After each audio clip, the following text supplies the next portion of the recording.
Lagyan natin ng tubig at palambutin. Ito yung ating parsley. Ang ginamit ko dito ay 2 tangkay na hugasan ko na at na-drain ko na din. Bismillah. Ngayon, hihiwain na natin.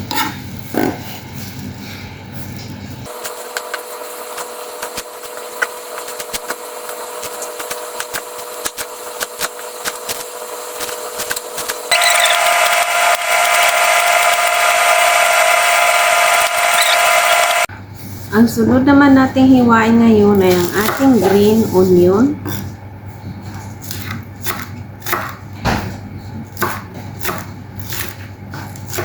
Hindi tayo gagamit dito ng white onion.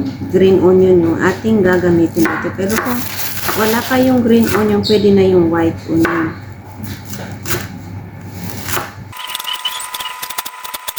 One can pineapple. Yan yung aking gamit.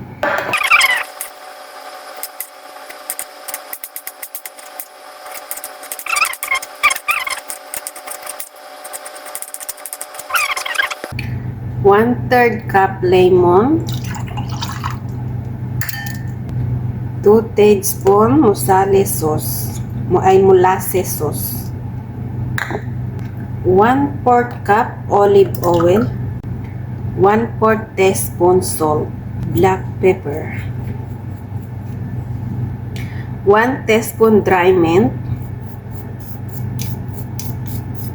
Salain natin para hindi masali yung mga malalaki.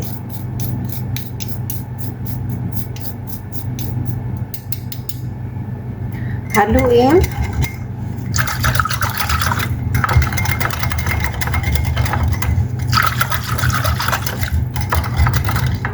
Then, set aside. Bismillah, ilagay na natin yung ating burgol. Nabawasan ko na nga pala yung ating salad dahil may una nang kumain. Bismillah, lagay na natin yung ating dressing. Haluin ng mabuti.